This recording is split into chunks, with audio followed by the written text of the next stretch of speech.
चलो अब आगे देखो। तीसरा क्या है, the line segment forming the letter L. चलो देखते हैं। इसने बोला है the line segment forming the letter L. L letter जानते हो कैसे बनता है? कुछ ऐसा बनता है एल, हाँ भैया, है ना? और एक सीधा बनता है ना, एक लाइन सीधी और एक लाइन टेढ़ी। ये क्या 90 डिग्री परपेंडिकुलर है? देखो यहाँ 90 डिग्री का एंगल बना, तो ये क्या परपेंडिकुलर लाइन है? तो मतलब ये भी क्या परपेंडिकुलर हो गया। चौथा बोला है द लेटर वी। कौन सा लेटर? The letter V. अबे वी लेटर है, क्या ये परपेंडिकुलर है? हाँ। कैसे? ये तो मिल गया ना। 90 डिग्री का एंगल कहाँ बना रहा है?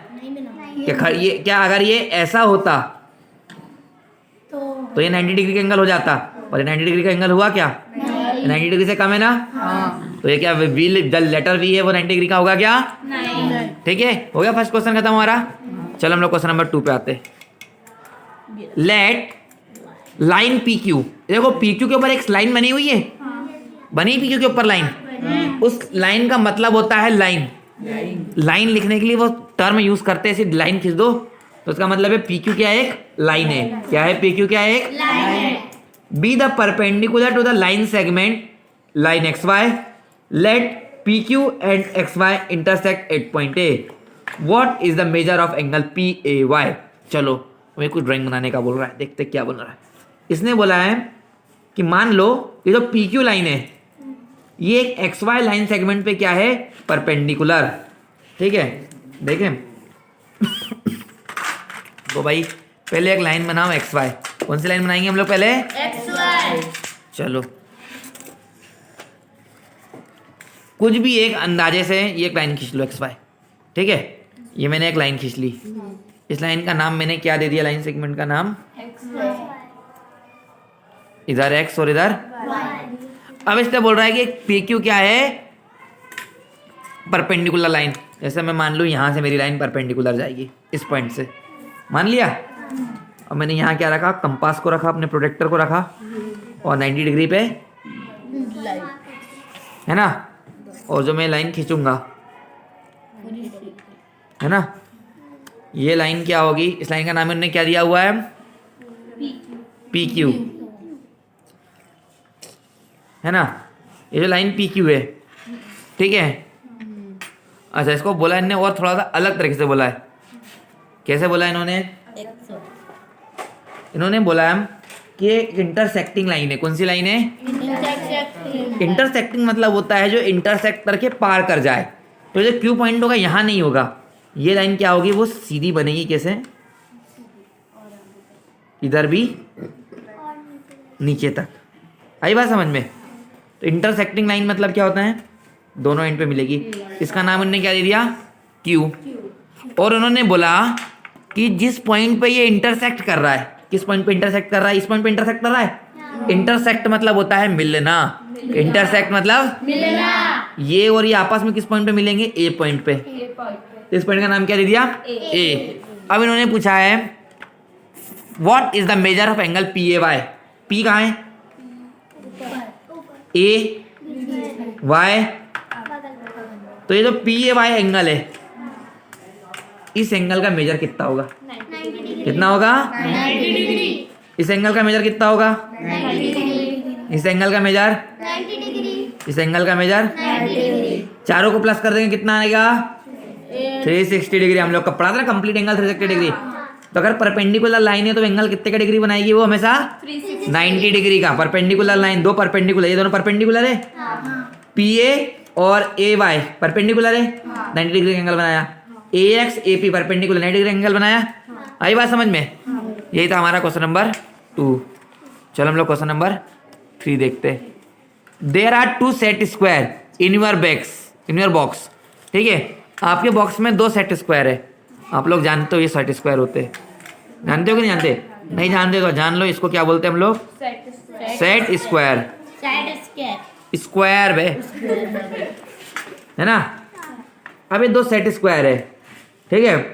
अब इनने क्या बोला है? What are the measure of the angle that are form at their corners, do you have any angle measure that is common. चलो ये बोल रहा है कि इन दोनों सेट स्क्वायर को अगर हम लोग रखते, ये देखो दोनों सेट स्क्वायर को रखा तो इनने बोला है कि एक एंगल जो है वो कॉमन आएगा, आपको बताना है वो कॉमन एंगल कौन सा है। चलो समझे। चलो सबसे पहले करते क्या, दोनों को ड्रॉ कर लेते। क्या कर लेते, दोनों को करे। पहले मैं इस सेट स्क्वायर को ड्रॉ करता हूँ। चलो ये सेट स्क्वायर रखा,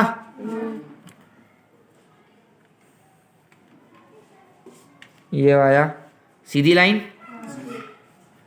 ये आड़ी लाइन, और ये फिर से सीधी लाइन। एक सेट स्क्वायर मैंने ड्रॉ कर लिया।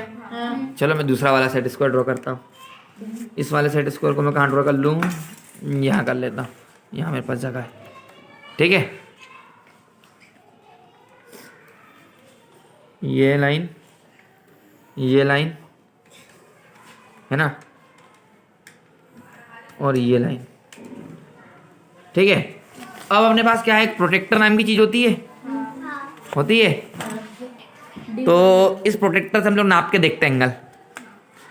चलो पहले ये एंगल नापे, ये एंगल कितने डिग्री का होता है। तो देखो ये पॉइंट है, इस पॉइंट पे हम लोग इसका ये रख लिया एज, और ये देखो ये कितने डिग्री का एंगल बन रहा है, 60। कितने डिग्री का, 60। ठीक है। चलो इस पॉइंट को नापते। ये भाई ये यहाँ पर आया है ना, इस पे ये पॉइंट रखा, ये कितने डिग्री का बना, 30। ये कितने डिग्री का, और इसको नापेंगे तो 60 + 30 90 हुआ। तो ये भी कितना डिग्री का होगा, हमेशा 90 डिग्री का है ना। ये कितने डिग्री का हुआ, क्योंकि हमने पढ़ा है ट्रायंगल के सम कितना होता है, ट्रायंगल के 3 साइड का सम 180 डिग्री है ना। चलो इसका अरे 180 लिख रहा हूँ, 90 होगा। 60 30 90। चलो इसको नापे, पहले इस वाले को नापते।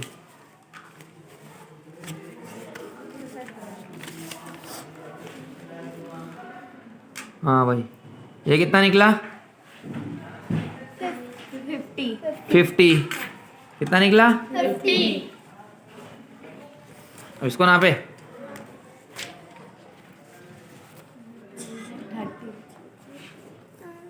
40। कितना, 40। 50 + 40 50 + 90। तो बचा वाला कितना होगा, 90। 90 180। नाप के भी देख लेते है ना। ये देखो हुआ, तो ये भी कितना निकला, 90। अब बताओ दोनों में से कॉमन एंगल कौन सा है, 90। क्या है, 90। मतलब दोनों के एक एक एज क्या है, परपेंडिकुलर। ये देखो इसको देखो, ये है ना परपेंडिकुलर, इस लाइन के ऊपर ये लाइन हुआ परपेंडिकुलर। सेम इसमें भी ये देखो, यहाँ तो परपेंडिकुलर नहीं आ रहा समझ में, पर इसको अगर ऐसे रखेंगे तो इसका भी एक एंगल 90 डिग्री का है, इसका भी एक एंगल। ये देखो दोनों का एक एक एंगल क्या है, 90 डिग्री। आई बात समझ में। ये देखो 90 डिग्री का है, आ रही चीज समझ में। ये देखो अगर तीनों एंगल सेम होते तो ये मिलता एक ही लाइन पे आता है ना, अलग अलग एंगल है ना। ठीक है, यही बता रहा था थर्ड क्वेश्चन। ठीक है, अब देखते हैं हम लोग नेक्स्ट क्वेश्चन इस एक्सरसाइज का, दैट इज क्वेश्चन नंबर 4। ठीक है, there study the diagram, the line L line दिख रही है, एल है ना, ये लाइन है, is perpendicular to line M. ये जो लाइन कौन सी है, ये लाइन एम, ये एम लाइन और ये एल लाइन। ये बोल रहा है कि एल और एम लाइन क्या है, आपस में परपेंडिकुलर। क्या है, परपेंडिकुलर। चलो अब इनने पूछा है 4 question A B C D. अब देखते हैं क्या कितना है। ये बोल रहा है सी ई इक्वल टू ई जी। ठीक है, क्या बोल रहा है, CE = EG। ठीक है, ठीक है भाई, देखते सी इक्वल टू। EG। अब देखो ये डिफरेंस देखो, सी से लेके ई का डिफरेंस कितना है, 3 to 4 4 to 5, 2 पॉइंट का डिफरेंस है 2 सेंटीमीटर का। और ई टू जी का कितना डिफरेंस है, 1 2 है 2, तो क्या सी इक्वल टू ई जी होगा? होगा, दोनों तो 2-2 सेंटीमीटर है ना बराबर, है ना बराबर दोनों, तो ये क्या होगा? होगा। Does PE bisect CG? क्या जो पीई है ये क्या सीजी को बाइसेक्ट करेगा? हाँ, क्योंकि जो देखो पीई जो लाइन है, ये जो लाइन है पीई क्या सीजी को बाइसेक्ट करेगी? करेगी ना, क्योंकि सी से लेके जी तक के बीच में है ना ई, इसलिए तो 2 पार्ट में थोड़ा डिवाइड कर देगी। Identify any 2 line segment for which PE is the perpendicular bisector. तो 2 लाइन सेगमेंट ऐसे बताना है जिसके लिए पी क्या हो? Perpendicular bisector. देखो परपेंडिकुलर सीधा, बाइसेक्टर मतलब क्या होता है? बाई मतलब 2, सेक्ट मतलब हिस्से। ये जो पी लाइन है वो 2 हिस्सों में किन 2 पॉइंट को बांटेगी? देखो अगर मैं डी पॉइंट, डी कितने दूर पे ई से? 1 सेंटीमीटर। ई से एफ कितना है? तो मैं डी एफ पॉइंट ले सकता हूँ। डी एफ पॉइंट को 2 हिस्सों में बांट रहा है ये ई लाइन, है ना? तो पहला पॉइंट हमने क्या ले लिया? D F. चलो अब मैं एक पॉइंट लेता हूँ सी, बी ले लेता हूँ, है ना? बी कितना दूर है? 1, 4, 2, 3 सेंटीमीटर दूर है। यहाँ से 3 सेंटीमीटर कौन सा दूर है? 1, 2, 3, तो कौन सा पड़ेगा? B H. हो गया? आई बात समझ? डी एफ और बी एच 2 पॉइंट हो गए, ठीक है। अब देखते हैं बी सी, ई एच है वो बी सी से बड़ा ये बोल रहा है। जो ई एच है उसमें ग्रेटर का सिंबल बना हुआ है। देखो ई और एच, ई एच है, कितना डिफरेंस है ई एच में? 1, 2, 3 पॉइंट का, और बी सी में 1 पॉइंट का। तो ई एच क्या बड़ा है? हाँ, राइट का टिक लगा दो। आई बात समझ में?